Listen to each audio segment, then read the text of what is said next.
prosegue l'impegno delle parti sociali nel trovare delle soluzioni di incrocio fra una possibile condivisione fra domanda e offerta di opportunità di mercato che poi diventano opportunità di lavoro. E guardate che non è facile, perché l'aspetto sul quale vorrei porre una sottolineatura è che queste parti sociali, oltre a fare fino in fondo il proprio dovere, dimostrano un coraggio che in altre zone d'Italia, anche vicine alle nostre, non c'è.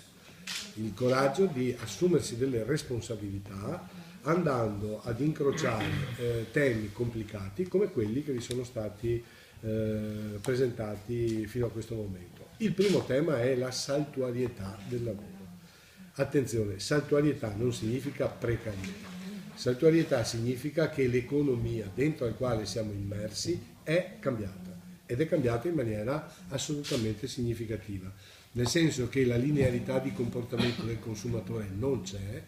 Vorrei aggiungere che il cavallo da lungo tempo non beve, cioè i consumi sono in calo, e non lo dico io, ma è una delle preoccupazioni dalla Banca Europea, quella d'Italia, al governo, che parla di deflazione, cioè significa che giorno dopo giorno si contraggono i consumi e perciò diminuiscono i prezzi.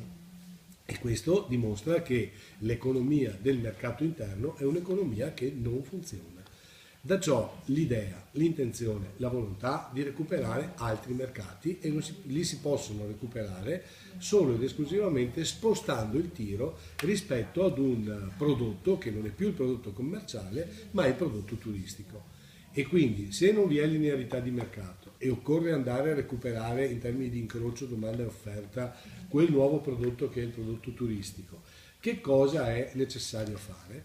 Primo, è necessario trovare dei meccanismi di adattabilità in modo tale che le imprese possano incrociare anche i più timidi segnali di business. Questo è sicuramente un vantaggio per le imprese, ma si traduce alla fine in una occupazione oppure in una tendenza all'occupabilità che sarà sicuramente migliore e più incisiva, a differenza del fatto di ciò che potrebbe accadere se modifiche o strumenti come quello che vi è stato presentato oggi non ci fossero.